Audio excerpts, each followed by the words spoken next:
Assalamualaikum warahmatullahi wabarakatuh. Alhamdulillahirabbil alamin wassalatu wassalamu ala asyrofil anbiya'i wal mursalin wa ala alihi wa sahbihi ajma'in. Alhamdulillah, puji syukur atas kehadirat Allah Subhanahu wa taala. Berkat nikmat iman, nikmat Islam, nikmat kesehatan maupun nikmat kesempatan, kita masih bisa dapat berkumpul di sini dalam rangka salat maghrib berjamaah, kemudian dilanjutkan dengan majelis ta'lim, dan insyaallah nanti akan dilanjutkan dengan salat isya berjamaah. Adapun pekan kemarin kita telah membahas surah An-Naba, surat awal surat juz 30 dari ayat 1 sampai ayat yang ke-16. Sekarang kita masuk kepada ayat yang berikutnya, yaitu ayat yang ke-17. Allah Subhanahu wa taala berfirman, "Inna yawmal fasli kana miqata." Kata Allah, sesungguhnya yaumul fasl atau hari kiamat itu adalah hari yang telah ditentukan. Makanya Syekh Shalih Utsaimin rahimahullah taala mengatakan bahwasanya di sini beliau menafsirkan yaumul fasl itu adalah huwa yaumul qiyamah, itu hari kiamat. Wasumiya yaumul fasl, wasumiya yaumul fasli li'anna Allah yafsilu fihi bainal ibadi fima fiha syajara bainahum wa fiha kanu yakhtalifuna fihi wa yafsilu kadzalika baina ahli al-haqq wa ahli al-batil wa ahli al-kufri wa ahli al-iman wa ahli al-udwan wa ahli al-i'tidal. Ya. Kata beliau rahimahullah taala bahwasanya Allah Subhanahu wa taala itu telah menerangkan maksud dari ayat ini, inna yaumal fasli kana miqata, itu adalah ayat yang menerangkan kepada orang-orang yang memperdebatkan hari kiamat. Karena pada hari itu atau pada saat turunnya surat An-Naba saat itu orang-orang kafir Quraisy dan orang-orang Yahudi mereka memperdebatkan hari kiamat, apakah hari kiamat itu ada atau tidak. Maka mereka memperdebatkan dan Allah jawab langsung, inna yaumal fasli kana miqata, sesungguhnya hari kiamat itu adalah hari yang telah ditentukan. Namun tidak diketahui kapan itu hari kiamat. Tapi Allah telah menerangkan, Allah sudah kabarkan bahwasanya akan ada hari kiamat. Makanya nanti ada yang terpecah tuh antara yang benar dan yang salah, antara yang kafir dan yang muslim, itu semuanya terpecah. Mereka berdebat semuanya. Dan Allah jawab langsung di ayat ini, inna yaumal fasli kana miqata, ya. Makanya nanti di hari kiamat itu ada dua golongan saja. Yang pertama itu ahlil jannah dan yang kedua itu ahlin nar. Jadi hanya dua golongan saja. Di dunia terpecah, di akhirat juga terpecah nanti. Nah, maka dari itu, hikmahnya adalah orang-orang yang mempercayai hari kiamat, dia akan lebih berhati-hati dalam berkata, lebih berhati-hati dalam berucap atau melakukan sesuatu. Apalagi di zaman sekarang serba kacau. Di Palembang sudah ramai pembunuhan, maling motor, kemudian pencurian yang lain sebagainya, kemudian apalagi pencabulan, pemerkosaan dan lain sebagainya. Itu sudah marak di Palembang ini. Itu merupakan bahaya sekali di Palembang ini. Kalau orang-orang yang tidak mempunyai iman, maka tadi mereka berbuat sekehendaknya saja. Makanya sampai-sampai Nabi SAW itu mengatakan, idza lam tastahi fasna' ma syi'ta. Jika kalian tidak punya malu, maka berbuatlah sesuka kalian. Harus dihafal di sini ya. Saya ulang lagi, idza lam tastahi fasna' ma syi'ta. Jika kalian tidak punya malu, maka berbuatlah sesuka hati kalian. Dan hadis ini ada di kitab Arba'in An-Nawawi yang sudah dibahas oleh Ustaz Tasmi. Dan kita harus hafal hadis ini karena hadis ini pendek, Malu itu ada dua. Yang pertama itu malu yang tercela, dan yang kedua yang malu yang terpuji. Kata Imam Nawawi, malu yang tercela itu adalah ketika seorang tersebut malu untuk beribadah kepada Allah Subhanahu wa taala. Ke masjid malu, baca Quran malu, majelis ta'lim malu, infak malu. Malu. Sementara malu yang tercela, malu yang terpuji adalah ketika dia itu malu berbuat maksiat kepada Allah Subhanahu wa taala. Ketika dia ingin berbuat maksiat, dia merasa malu. Berpikir lagi, takut dia berbuat dosa atau kesalahan. Kalaupun dia sudah berbuat maksiat, dia mikir lagi, dia menyesal. Nah, kalau orang yang tidak punya malu, dia berbuat maksiat, biasa lah. Makanya sampai-sampai Nabi kita menyindir, jika kalian tidak punya malu lagi, silakan berbuatlah sesuka hati kalian. Jadi ada malu yang terpuji dan ada yang malu yang tercela. Jangan sampai kita itu masuk ke malu yang tercela, karena malu yang tercela malu dalam beribadah kepada Allah Subhanahu wa taala. Malu ketika kita itu berbuat benar, itu malu yang tercela itu. malu, serba malu. Ya. Adapun kebalikannya, kebanyakan dari kita ya tidak malu lagi ya. Ya. Hukum di Indonesia ini ya sangat tidak adil. Semuanya bisa disogok. Kemudian dari atas sampai bawah sampai RT pun masih bisa disogok. Itu adalah bukti bahwasannya pemerintahan kita itu tidak punya malu lagi. Tidak punya malu lagi. Makanya kalau orang-orang yang tidak punya malu lagi, dia akan berbuat sesuka hati kalian. Berbuat sesuka hati. Makanya hikmah dari kita mempercayai hari kiamat adalah kita itu untuk berhati-hati dalam berucap dan berbuat.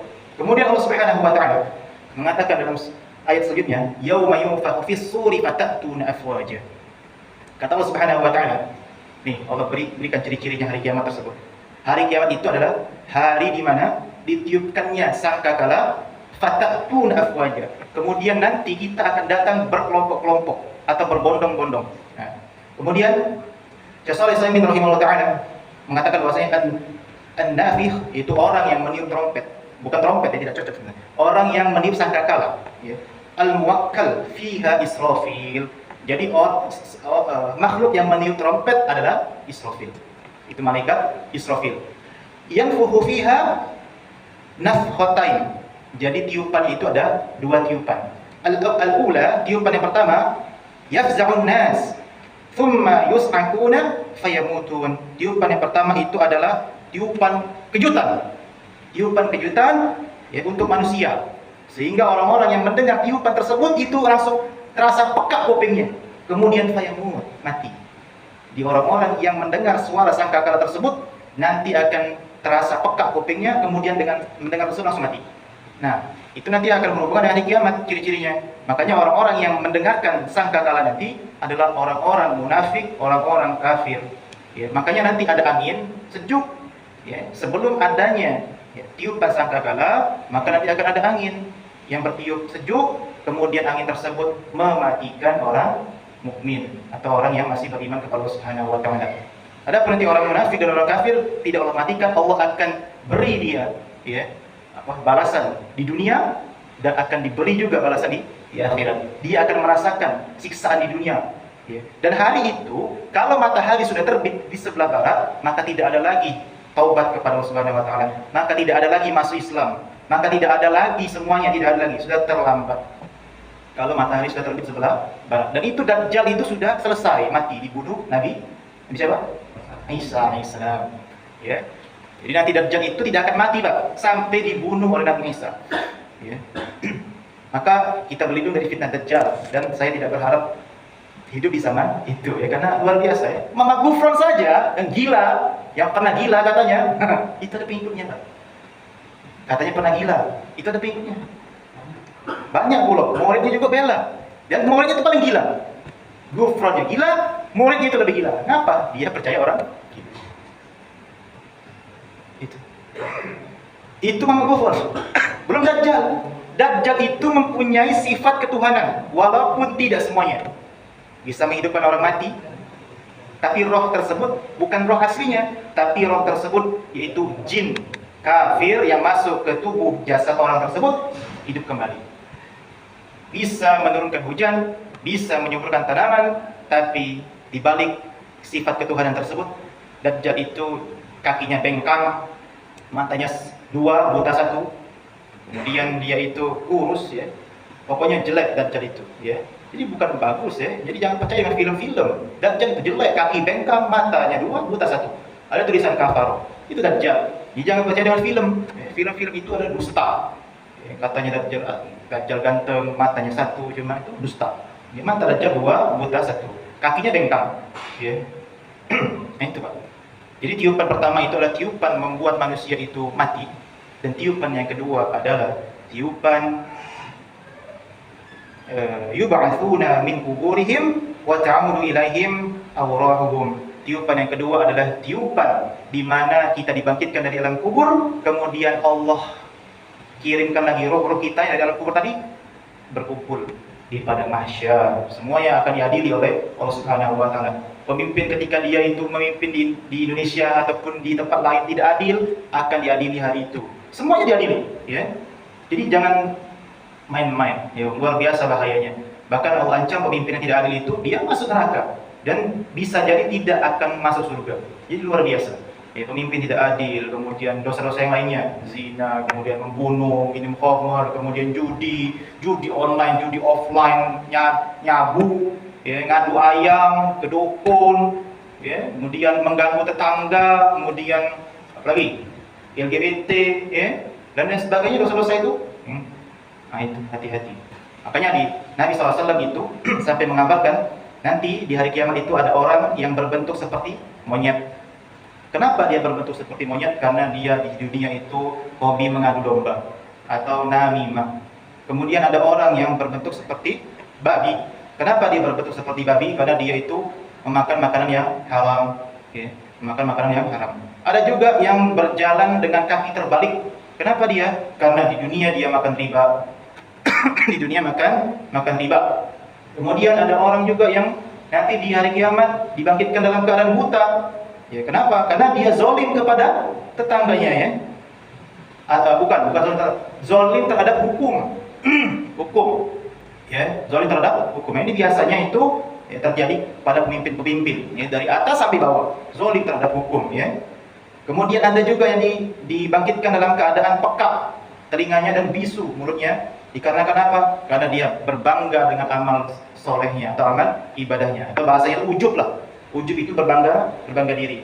Nah, itu nanti akan dibangkitkan dalam keadaan peka dan bisu. Ada juga orang yang dibangkitkan dalam keadaan menjulurkan lidahnya. Lidahnya itu menjulur, ya, ke bawah. Siapa itu? Yaitu para ulama atau para dai ataupun kiai ajengan ataupun habib atau sebagainya. Ya, dia itu mereka mengatakan apa yang tidak mereka perbuat. Maka para dai atau para ustaz atau para penceramah ataupun sebagainya itu adalah bebannya berat. Kalau seandainya dia itu menyebarkan ilmu yang salah, maka dia akan mendapatkan dosa jariah. Apalagi sampai diamalkan sampai mati. Saya ceramah nih, diamalkan oleh satu orang tersebut diamalkan dia sampai mati. Ngalir terus dosa saya. Kalau seandainya saya mengajarkan sesuatu yang salah. Jadi berceramah itu bukan sekedar kemampuan berbicara. Oh, bagusnya nih cara dia nih bicara, bagusnya nih dia nih memikat hati para penontonnya, memikat hati audiensnya. Tapi kosong ilmunya. Ya, kosong ilmunya. Kalaupun ada dia sedikit ilmunya, banyaklah ceritanya. Jadi penceramah itu, Bapak Ibu sekalian, orang yang memang kompeten. Nah, nanti di atas penceramah ada ulama. Di atas ulama ada alama. Jadi penceramah itu hanya penyampai. Ya, syekh. Lalu di Arab itu syekh. Lalu di Indonesia itu ustaz, kiai, ya, ataupun abuya, ataupun kalau di Padang itu apa? Apa di Padang itu? Buya juga ya di Padang ya? Buya juga salah. Buya. Nah, itu Pak. Jadi penceramah itu hanya penyampai, ya. Nanti di atas penceramah ada ulama. Nah, ulama inilah nanti yang membuat atau berijtihad, ya, hukum, ya, berilmu tentang hukum, membagi hukum jadi 5, hukum wajib, haram, mubah, sebagainya. Nah, di atas ulama ada alama. Alama itu adalah orang yang paham tentang semua hukum agama. Jadi tidak basing-basing, ya. Jadi bukan dia hebat public speaking, ya. Bukan modal public speaking saja. Dia harus paham apa yang dibicarakannya. Ini nih untuk umat. Ya, kalau salah bahaya. Apalagi ada penceramah yang tidak lancar baca Quran. Itu adalah membahayakan diri dia juga. Gimana nih? Nanti seorang penceramah ngomong, kita harus lancar baca Qurannya, semangat baca Qurannya. Dia sendiri tidak bisa lancar baca Quran. Ya. Makanya nanti ada orang yang dibangkitkan oleh Allah Subhanahu wa taala, lidahnya menjulur ke bawah. Kenapa? Karena dia ngomong, tapi dia tidak mengerjakan apa yang dia katakan. Makanya sampai-sampai Allah mengatakan, ya ayyuhalladzina amanu lima taquluna ma la taf'alun. Wahai orang-orang yang beriman, ngapa kalian itu tidak mengerjakan apa yang kamu katakan? Ya. Kenapa tidak kalian kerjakan apa yang kamu katakan? Atau bahasanya, mengapa kalian itu berkata saja tapi tidak mengerjakan? Nah, itu bahasanya. Itu Pak, sudah ada ancamannya. Kemudian ada juga orang yang tangan kakinya terpotong ketika di akhir nanti dibangkitkan. Kenapa? Karena dia itu suka menyakiti tetangga. Ya, jadi luar biasa nih, ya. Ya, tidak tahu di mana-mana. Kalau di dekat rumah saya itu Itu apalagi malam minggu, itu pasti ada organ. Dum dum dum dum. Ah, itu. Untung dia dapat kuat niat. Lagi ada anak masih bayi kan? Wah, itu parahnya itu. Aku doai supaya dia rusak itu organ. Bener, rusak organ. Tidak, Pak. Dia zalim. Aku doain ya itu. Rusak itu organ supaya tidak zalim lagi. Apalagi pas itu juga satu susah orangnya. Pokoknya itu bahaya, Pak. Jadi orang yang zalim itu hati-hati. Orang yang terzalimi ya, maksudnya. Orang terzalimi itu hati-hati. Kenapa? Doa orang terzalimi itu cepat terkabul. Walaupun dia kafir. Walaupun dia kafir. Sudah Allah janjikan. Jadi hati-hati, walaupun kafir, doa dia cepat terkabul. Luar biasa. Ya. Istri saya bilang, "Mas, kamu jangan doa seperti itu. Doa dia dapat hidayah." Tidak. Dia ganggu anak kita. Mana kalau dia cari terus, dapat jadi doa anak kita. Jadi lebih baik itu rusak daripada ya, itu tetap ya, ada. Jadi itu hati-hati dari doa orang yang terzalimi. Luar biasa. Ya. Nah, ada juga orang yang disalib dengan batang kayu. Kenapa? Orang ini suka mengajak orang lain untuk mendapatkan kekuasaan. Ya, suka mengajak untuk mendapatkan kekuasaan ya. Ya, sekarang ya. Politik apalagi. Nah, itu tahu deh. Itu nanti akan dibangun, dibangkitkan oleh Allah, yaitu disalib di batang kayu ya. Disalib di batang kayu. Kemudian ada juga orang yang dibangkitkan dalam keadaan baunya busuk melebihi baunya bangkai. Kenapa orang ini? Karena orang ini melampiaskan syahwatnya, melampiaskan nikmat yang dia dapatkan bukan ke tempat yang halal. Dia akan dibangkitkan dalam keadaan baunya busuk melebihi baunya bangkai. Nah, itu adalah seputar orang-orang atau bentuk orang-orang ketika dibangkitkan di hari kiamat. Makanya Allah Subhanahu wa taala kata, "Yauma yunfakhu fis-suri fatatuna afwaja." Nah, dibangkitkan di hari kiamat berkelompok-kelompok, maka ditafsirkan berkelompok-kelompok di sini adalah perumat-umat. Nah, di sini umatnya Nabi Muhammad, umat Nabi lain dan lain sebagainya. Jadi dibangkitkan sesuai dengan umat nabinya, ya, seperti itu. Itulah disebut berkelompok-kelompok.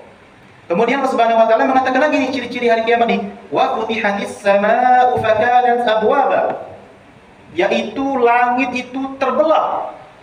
Ya, terbelah. Seperti terbelahnya terbukanya pintu. Makanya di sini ditafsirkan bahwasanya infarajat, yaitu terbelah. Fatakunu abwaban yushahiduha an-nasu ba'da an kanat saqafan mahfuzan takunu fi dzalikal yaumi abwaban maftuhah. Jadi nanti orang-orang yang menikmati hari kiamat itu, ya, dia akan melihat langit itu seperti terbelah, pecah. Ya, orang-orang di hari akhir nanti seperti itu, Pak. Di penghujung dunia, dia akan melihat dunia ini atau langit ini akan terbelah. Dia akan menyaksikannya. Manusia akan menyaksikan itu. Ya, semuanya. Nah, yang belum pernah terjadi akan dia saksikan. Jadi sangat mengerikan hari kiamat itu. Sangat mengerikan. Ya, kemudian apa? Wasuyiratil jibalu fakanat saraba. Kemudian kata Allah Subhanahu wa taala, gunung itu dijalankan seperti fata morgana. Makanya ditafsirkan di sini bahwasanya nanti gunung itu hancur seperti kerikil-kerikil kecil sekali. Nah, tapi ya, ada seolah-olah fata morgana. Seolah-olah ada, padahal tidak ada lagi. Seolah-olah nah gunung selamat di situ. Nah, kok kaki lagi ya? Padahal tadi ada. Nah, itu. Rupanya sudah pecah. Makanya tafsir Al-Qurtubi mengatakan maksudnya gunung itu nanti dicabut atau dihilangkan dari muka bumi. Luar biasa. Dicabut seperti kerikil-kerikil atau dihancurkan seperti kerikil-kerikil. Nah, sudah, itulah ciri-ciri hari kiamat sebelum di padang mahsyar. Ya, sebelum di padang mahsyar, langit terbelah, tiupan sangkakala, gunung yang rusak atau hancur seperti kerikil. Ya, itu ciri-cirinya. Ya. Nah, kemudian Allah Subhanahu wa taala mengatakan lagi di ayat selanjutnya, inna jahannama kanat mirsada. Sesungguhnya Jahannam itu ya, sebagai pengintai, peneror. Jadi kita ini diteror oleh Jahannam. Apa kata Syekh Shalih Al-Utsaimin rahimahullah taala? Beliau menafsirkan bahwasanya mursidah wa mu'iddah lit-taghin wa jahannamu ismun min asma'i katsirah wa summiyat bi hadzal ism li annaha dzatu juhmah wa dhulma bisawariha wa qa'riha a'adzana Allahu wa iyyakum minha. Ya, kemudian apa? Maksudnya Jahannam itu adalah sebagai tempat pengintai, peneror kita. Dan kenapa dinamakan Jahannam? Karena Jahannam itu adalah tempat yang gelap sekali. Gelap gulita. Itulah disebut neraka Jahannam. Dan Jahannam ini adalah salah satu nama dari neraka. Kenapa dinamakan Jahannam? Karena gelap tempatnya, gelap sekali. Nah, siapa yang berbuat maksiat, siap-siap diteror oleh Jahannam. Jadi Jahannam ini Pak bisa berbicara kepada Allah Subhanahu wa taala. Maka sampai-sampai Allah Subhanahu wa taala mengatakan bahwasanya wattaqun naral lati uiddat lil kafirin. Peliharalah diri kalian dari api neraka, ya, allati uiddat lil kafirin. Karena neraka ini disiapkan untuk orang-orang kafir, ya.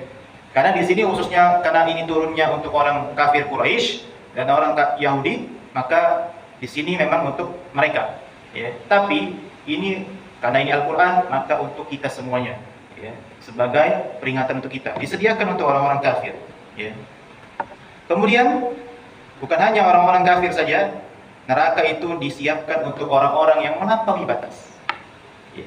Jadi orang-orang kafir itu melampaui batas, Pak. Melampaui batas keimanannya, lewat iman. Dia melewati imannya. Saking lewatnya dia tidak beriman kepada Allah Subhanahu wa taala. Dan ada orang yang melampaui batas dalam hal terlarang yang lainnya, ya, seperti orang yang bermaksiat kepada Allah Subhanahu wa taala atau berbuat dosa. Itu orang yang melampaui batas. Maka berhati-hatilah untuk diri kita pribadi dan bapak-bapak semuanya, ibu-ibu semuanya, semoga dirahmati Allah Subhanahu wa taala. Inna jahannama kanat mirsada. Sungguhnya Jahannam itu adalah pengintai, peneror. Jadi diteror kita, ya, diteror semuanya. Hati-hati kita diteror. Ya. Kemudian lit-taghina ma'aba. Itu Jahannam ini adalah tempat bagi orang-orang yang melampaui batas. Nah, itu ya, melampaui batas. Ya. Kemudian tadi sudah dijelaskan ya, orang-orang yang melampaui batas itu seperti apa. Labithina fiha ahqaba. Kemudian berapa lama kita di neraka Jahannam tersebut? Ya, kata Allah Subhanahu wa taala, labithina fiha ahqaba.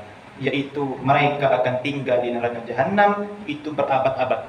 Di tafsir Al-Qurtubi, maksud berabad-abad itu adalah misal sudah 1 abad, ditambah lagi 1 abad lagi, terus dalam kata lain abadi selamanya. Jadi maksud berabad-abad itu adalah 1 abad selesai, tambah lagi, terus, tidak selesai. Tidak selesai. Jadi abadi kita di neraka Jahannam.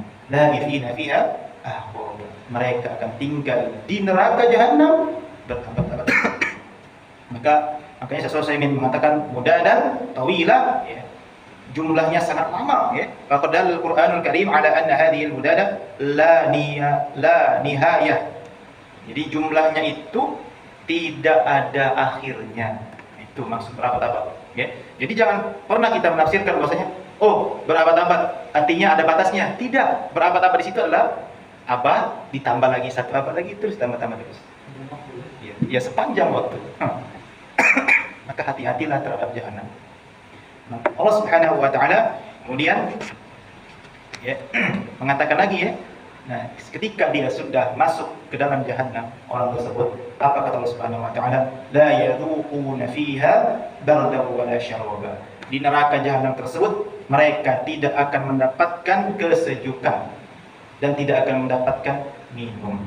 Tidak akan mendapatkan kesejukan dan tidak akan mendapatkan minum. Nafallahu subhanahu wa ta'ala fiha al-bardu alladhi takunu bihi burudah zahiril jism wasyarabu alladhi takunu bihi burudah dakhilil jism wa dzalika li'annahum wa iyadhu billah. Jadi Allah itu memang tiadakan untuk mereka. Allah tiadakan kesejukan, Allah tiadakan untuk mereka minum. Yang harusnya tubuh itu ketika mendapatkan kesejukan itu menjadi seger, misalnya, lumayan. Yang ketika mendapatkan minum itu dia menjadi seger lagi untuk badannya, terutama untuk yang di dalam tubuhnya. Tapi mereka tidak akan mendapatkan kesejukan dan tidak akan mendapatkan air minum illa hamimau wa wassaqa.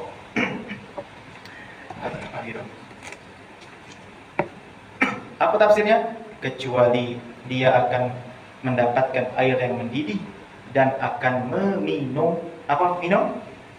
Nah. Jadi di neraka jahanam kita tidak akan mendapatkan kesejukan, tidak akan mendapatkan minum illa hamimau wa wassaqa, kecuali air yang mendidih. Yang mendidih panas, tidak sejuk lagi. Dan nanah, kita akan minum nanah. Di minuman orang neraka itu nanah. Nanti kalau minuman orang surga itu khamr. Jadi khamr itu memang halal ya. Lebih enak daripada khamr buatan manusia ya. Tidak membuat mabuk, ya, rasanya enak. Ya itu khamr di surga. Nah ini kalau minuman orang neraka itu nanah. Ya, makanya di sini Syekh Shalih Al-Utsaimin rahimahullah taala mengatakan wa huwa al-ma'u al-harru al-muntahi fil hararah. Jadi air tersebut sangat panas, pokoknya sangat panas. Tidak ada batasnya. Ya, sampai kepanasan intinya. Jadi air tersebut kita akan mendapatkan panas dan nanah. Nanah. Yaitu apa nanah tersebut? Yaitu baunya busuk, ya, baunya busuk dan sangat dingin. Nah, baunya busuk dan sangat dingin. Ya, mana nak minum bau busuk ya? Kalau di Lembang ini yang bau tuh apa? Yang gak diminum bau tempat? Iya. Tua itu. Itu lebih bau lagi dari tua nanah. Nanah kita saja itu bau, bagaimana kalau kita meminum nanah tersebut ya? Wa iyyabillah. Ya. Nah, sampai sini ada pertanyaan dulu? Ya. Oh benar, siapapun manusia yang sedang berusaha, dia kaget masuk surga kalau sudah sekali masuk dulu, benar tak? Ya, berdasarkan hadis Nabi SAW nanti ada orang yang terakhir masuk surga, ya, karena dia masuk neraka dulu. Tapi dia nanti masuk surga ada bekasnya, yaitu bekas jidatnya hitam. Karena masih ada setitik iman, Jadi memang benar Pak jawabannya. Jadi walaupun dia berbuat banyak dosa, tapi ingat dosa yang tidak mengeluarkan dari Islam. Ya, dosa yang tidak mengeluarkan dari Islam. Adapun nanti ada dosa yang mengeluarkan dari Islam, seperti syirik kepada Allah, dia pergi ke dukun, percaya ramalan, kemudian percaya hari sial, kemudian dan lain sebagainya. Pokoknya tentang syirik ya, itu dapat mengeluarkan seorang dari Islam. Kemudian mengejek syariat Islam ya, itu dapat mengeluarkan seorang dari Islam, mengejek syariat Islam. Hati-hati ya. Kemudian apa lagi? Mengejek Nabi Muhammad SAW, mengejek Allah Subhanahu wa taala, mengejek malaikat, semuanya itu dapat mengeluarkan dari Islam ya. Mengejek syariat Islam, mengejek Nabi Muhammad SAW itu dapat mengeluarkan seorang dari Islam ya. Kemudian apalagi dapat membatalkan, yaitu membenarkan ajaran orang kafir ya. Katanya semua agama sama. Waduh, bahaya semua agama sama ya. Ya, bisa-bisa sudah dicap Allah kafir walaupun secara tampak dia masih syahadat. Siapa yang jamin dia itu masih muslim? Belum tentu. Jadi membenarkan semua agama, maka itu bisa mengeluarkan seseorang dari Islam. Jadi bukan hal yang remeh, ya, itu luar biasa. Apalagi yang ngomong tuh udah tahu sepengetahuan saya, yang ngomong semua agama sama itu, yang di TV-TV itu rata-rata dosen. Dosennya itu dari UIN pula. dokter pula sudah. Lalu peningan kepala aku. Ya, ini luar biasa ya, orang-orang intelektual itu. Itu tadi, orang yang melampaui batas, ditolgin. At-tolgin orang yang melampaui batas. Ya, luar biasa itu. Jadi itu Pak ya.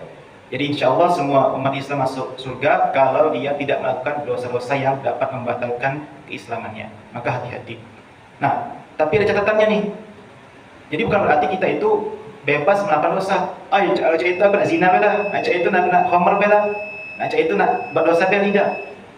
Bisa jadi Allah tidak mengizinkan kita masuk surga. Nah, itu catatan pentingnya. Catatan pentingnya itu, hati-hati. Bisa jadi Allah tidak mengizinkan kita masuk surga. Hati-hati saja. Nah, sampai situ ya. Kajian kita jadi sampai ayat illa hamimau wa wassaqa ya.